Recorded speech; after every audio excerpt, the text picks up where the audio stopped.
नमस्कार। मैं उमेश मंडल मंडल से धमाका क्लासेस में आप सभी का स्वागत करता है। आज के इस वीडियो में हम लोग समास को पढ़ेंगे और इस वीडियो में हम लोग जानेंगे समास की परिभाषा, समास के भेद, समास के प्रकार, समास का उदाहरण, बहुत सारी चीज़ों को इस वीडियो में हम लोग जानेंगे। हमारे वीडियो को आप अंत तक देखें और अंत तक बने रहें। आपको इस वीडियो में बहुत सारी जानकारियां मिलने वाली है। आइए सबसे पहले हम लोग समास के परिभाषा को जानेंगे कि समास किसे कहा जाता है। समास दो शब्दों सम जोड़ आस से मिलकर बना है। सम का अर्थ होता है संक्षिप्त एवं आस का अर्थ होता है कथन या शब्द, जिसका अर्थ होता है संक्षिप्त कथन या शब्द। आइए इसकी एक परिभाषा और हम लोग जानते हैं कि समास किसे कहते हैं। समास दो अथवा दो से अधिक शब्दों से मिलकर बने नए सार्थक शब्द को समास कहते हैं। हम लोग इस दो परिभाषा से समास को जान सकते हैं। आइए अब हम लोग देखेंगे कि समास विग्रह किसे कहा जाता है। समास विग्रह के सभी पद को अलग करने की प्रक्रिया को समास कहा जाता है। जैसे हम लोग देखेंगे कि समास प्रक्रिया विग्रह किसे कहते हैं। जैसे नीलकमल, नीलकमल का विग्रह होता है नीला है जो कमल, तथा चौराहा का विग्रह होता है चार राहों का समूह। इसे ही समास विग्रह कहते हैं। अब हम लोग देखेंगे कि समास में कितने पद होते हैं। समास रचना में प्रायः दो पद होते हैं। पहले पद को हम पूर्व पद कहते हैं और दूसरे पद को या अंतिम पद को हम उत्तर पद कहते हैं। आइए एक उदाहरण से हम लोग देखते हैं कि पूर्व पद किसे कहा जाता है और उत्तर पद किसे कहा जाता है। हमारा उदाहरण है राजपुत्र। आइए हम लोग देखते हैं कि राजपुत्र में पूर्व पद कौन है और उत्तर पद कौन है। राजपुत्र में राजा जो है वह पूर्व पद होता है और पुत्र है वह उत्तर पद कहलाएगा।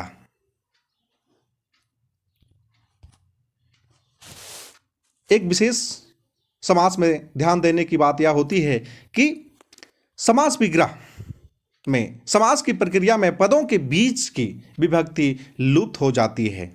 जैसे राजा का पुत्र एक समास विग्रह है और उसमें समासिक पद जो बनता है वह होता है राजपुत्र।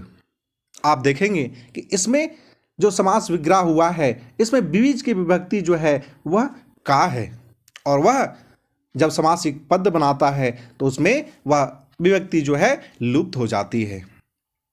इसके अलावा हम लोग देखेंगे कि समास में कुछ विकार भी आ जाते हैं। जैसे घोड़े का सवार का समासिक पद बनता है घुड़सवार। हम लोग देखेंगे कि इस घोड़े के घो जो वर्ण है इसका घू बन गया है। जैसे यहां देखेंगे कि घोड़े और का यहां घू बन गया है। इसी को हम कहते हैं समास में विकार आना।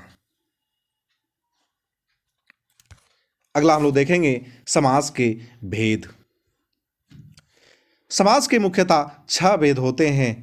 पहला है अव्यवहाय समास, दूसरा है तत्पुरुष समास, तीसरा है कर्मधारय समास, चौथा है द्विगु समास और पांचवा है द्वंद्व समास और छठा है बहुब्रीहि समास।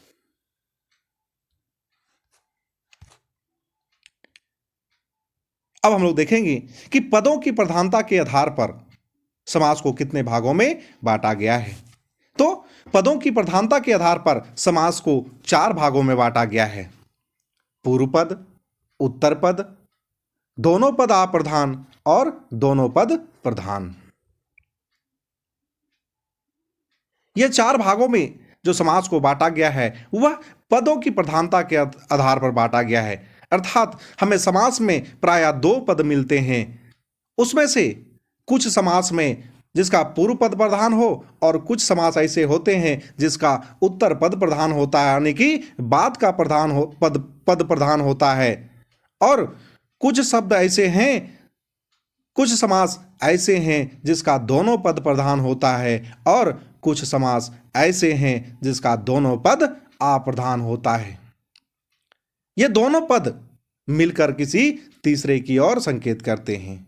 तो जिसका पूर्व पद प्रधान होता है वह है अव्ययभाव समास, जिसका उत्तर पद प्रधान होता है वह है तत्पुरुष समास, कर्मधारय समास और द्विगु समास। जिसका दोनों पद प्रधान होता है वह है द्वंद्व समास, और जिसका दोनों पद अप्रधान है वह है बहुब्रीहि समास। ये दोनों पद मिलकर बहुब्रीहि समास के उदाहरण वैसे होते हैं जो दोनों पद मिलकर किसी तीसरे की ओर संकेत करते हैं।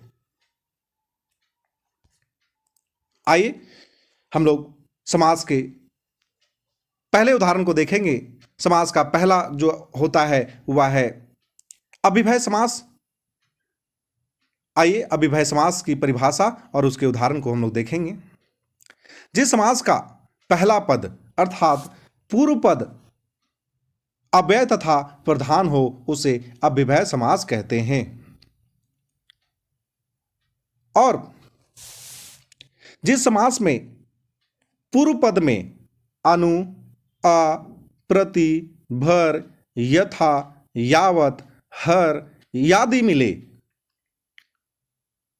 उसमें अव्ययभाव समास होता है। आइए हम लोग उदाहरण से समझेंगे। जैसे प्रतिदिन, प्रतिदिन में दो पद हैं, पूर्व पद और उत्तर पद। पूर्व पद में प्रति है और उत्तर पद में दिन है। अर्थात हमने पहचान में देखा था कि जिस पद में पूर्व पद में हमें प्रति मिले वह अव्ययभाव समास होता है। तो हमें पूर्व पद में यहां प्रति मिला तो यह उदाहरण हो गया अव्ययभाव समास का, और इसका समासिक पद बनता है प्रतिदिन और इसका समासिक विग्रह होता है प्रत्येक दिन। दूसरा उदाहरण है आजन्म। आजन्म का समासिक पद होता है अजन्म।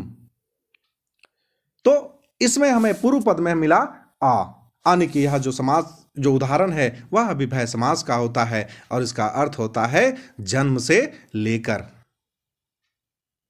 अगला उदाहरण है अनुजोड़ रूप, जिसका समासिक पद होता है अनुरूप और इसका अर्थ होता है रूप के योग्य। तो हमें इसके पूर्व पद में अनु दिख रहा है, आने की यह उदाहरण है अव्ययभाव समास का। अर्थात हम अव्ययभाव समास उसे कहेंगे, हम उससे पहचानेंगे कि जिसके पूर्व पद में अनु, आ, प्रति, भर, यथा, आवत, हर ये सारी चीज हमें मिलेंगे। हम लोग जानेंगे कि उसमें अव्ययभाव समास है। दूसरा भेद हम लोग देखेंगे तत्पुरुष समास। आइए हम लोग देखते हैं तत्पुरुष समास किसे कहा जाता है। जिस समास में बाद का अथवा उत्तर पद प्रधान होता है तथा दोनों पदों के बीच कारक चिन्ह का प्रयोग होता है उसे हम तत्पुरुष समास कहते हैं। आइए इसे उदाहरण से देखेंगे कि एक उदाहरण है दही बड़ा, और इसका समास विग्रह है दही में बड़ा। इसे हम लोग देखेंगे कि देखिए इसमें जो कारक चिन्ह है इसमें में है, अर्थात यह तत्पुरुष समास का उदाहरण है। दूसरा उदाहरण है राजकुमार, और इसका समास विग्रह होता है राजा का कुमार, और इसमें कारक चिन्ह का जो प्रयोग हुआ है वह है क। तो हम लोग जानेंगे कि जिस समास विग्रह के बीच में, जिस समास के का विग्रह यदि हम करते हैं और उसके बीच में कारक चिन्ह का प्रयोग होगा वो हो जाएगा तत्पुरुष समास का उदाहरण होता है।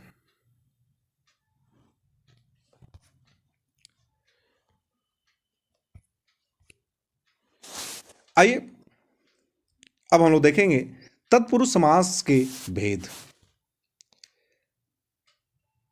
तत्पुरुष समास विभक्तियों के नामों के अनुसार 6 भागों में बांटा गया है।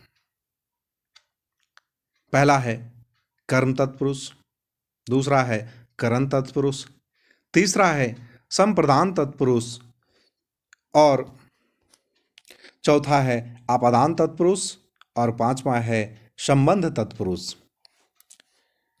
आइए इसे हम लोग बारी बारी से देखेंगे और जानेंगे कि इन सारे तत्पुरुष को कैसे पहचानें। तो कर्म तत्पुरुष का जो विभक्ति चिन्ह होता है वह होता है को, अर्थात यदि हम किसी समासिक पद का विग्रह करें और पूर्व पद और उत्तर पद के बीच में यदि को आता है तो हम लोग जानेंगे कि वह कर्म तत्पुरुष का उदाहरण है। जैसे उदाहरण है रथ चालक, इसका समास विग्रह होता है रथ को चलाने वाला, और इसमें बीच में जो विभक्ति चिन्ह आया है वह को है, अर्थात यह कर्म तत्पुरुष का उदाहरण है। दूसरा एग्जाम्पल है जेब कतरा, और इसका समास विग्रह होता है जेब को कतरने वाला, और इसमें विभक्ति चिन्ह है को, यानी कि यह उदाहरण है कर्म तत्पुरुष का। दूसरा है कर्म तत्पुरुष, और इसकी विभक्ति चिन्ह होती है से और के द्वारा। उदाहरण है मन चाहा, इसका समास विग्रह है मन से चाहा, और इसमें विभक्ति चिन्ह जो है वह से, यहां से का प्रयोग हुआ है, यानी कि यह कर्म तत्पुरुष का समास है। दूसरा उदाहरण है सूर रचित, समास विग्रह इसका होता है सूर के द्वारा रचित, और इस दोनों पदों के पूर्व पद और उत्तर पद के बीच में के द्वारा विभक्ति चिन्ह का प्रयोग हुआ है, यानी कि यह कर्म तत्पुरुष का उदाहरण है। तीसरा है संप्रदान तत्पुरुष, और इसकी विभक्ति चिन्ह होती है के लिए। आइए इसके उदाहरण को हम लोग देखेंगे। इसका उदाहरण समासिक पद होता है प्रयोगशाला, और इसका समास विग्रह है प्रयोग के लिए शाला।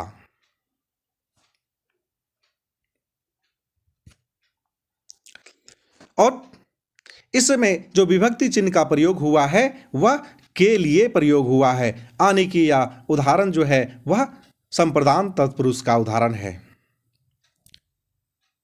आइए एक और उदाहरण को हम लोग देखेंगे।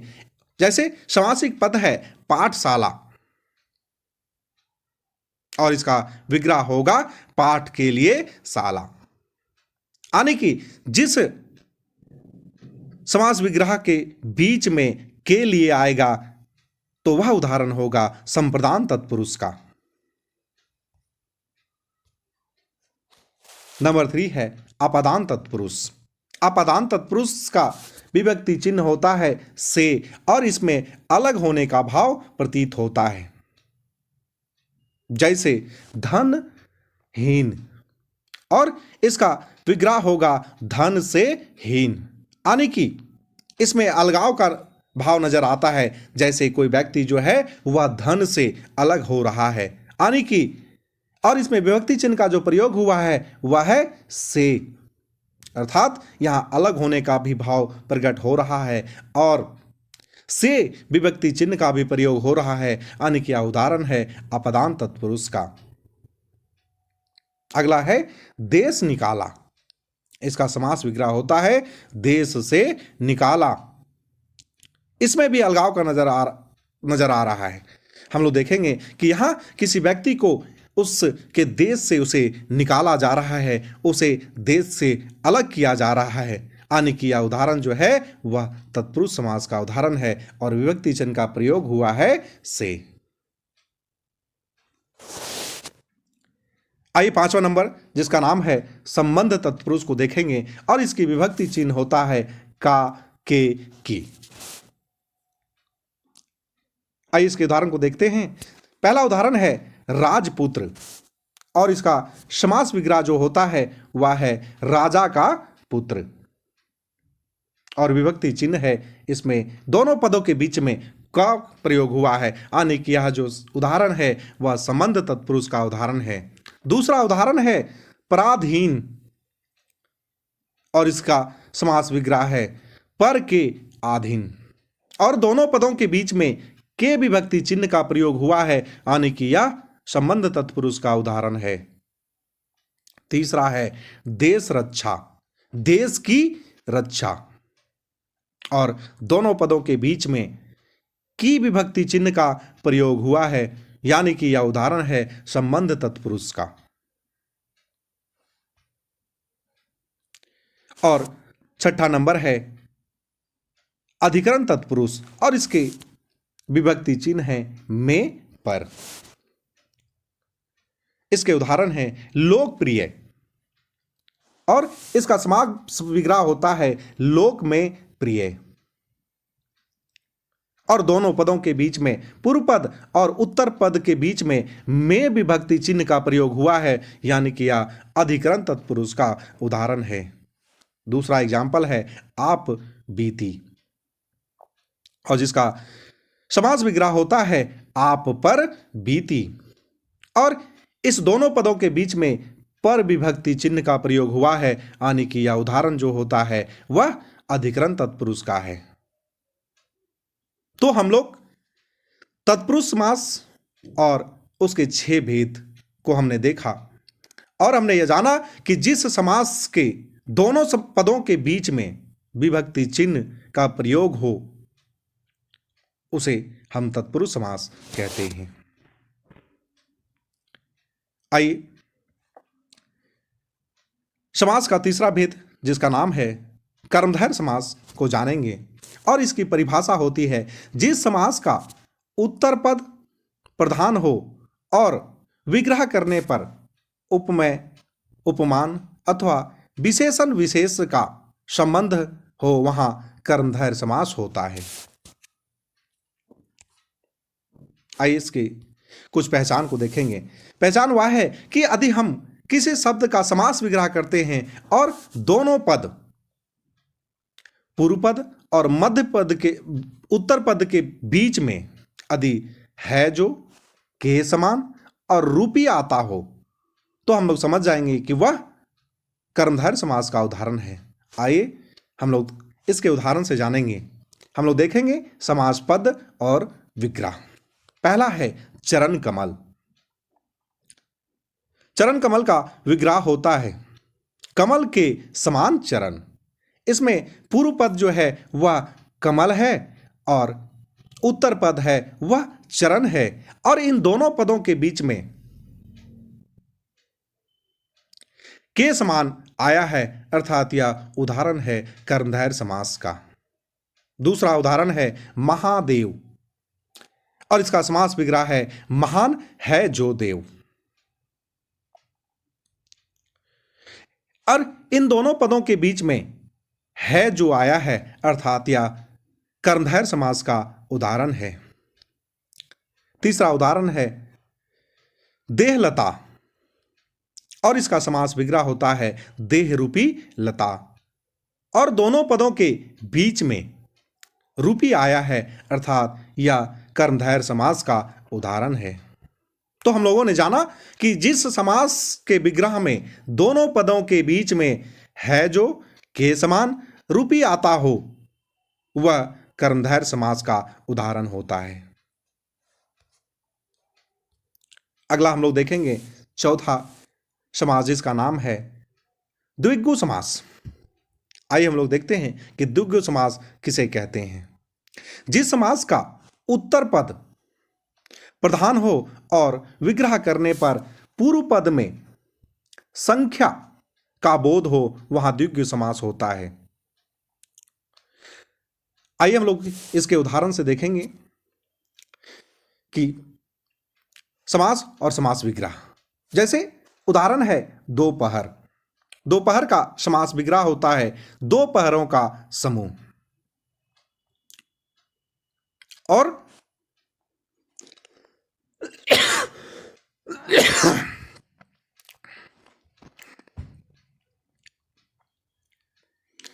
आइए हम लोग देखेंगे दोपहर। दोपहर का समास विग्रह होता है दो पहरों का समूह। और इसके पूर्व पद में हमें संख्या दिख रहा है दो। दो संख्या हमें दिख रहा है, यानी कि यह द्विगु समास का उदाहरण है। आइए दूसरे उदाहरण को देखते हैं। दूसरा उदाहरण है नवरात्र। नवरात्र का समास विग्रह होता है नवरात्रियों का समूह। और इसके पूर्व पद में 9 संख्या दिख रहा है, यानी कि यह उदाहरण होगा हमारे द्विगु समास का। अर्थात जिस समास में समास विग्रह करने पर यदि हमें पूर्व पद में संख्या का प्रतीत हो, संख्या बोध हो, वहां द्विगु समास होता है।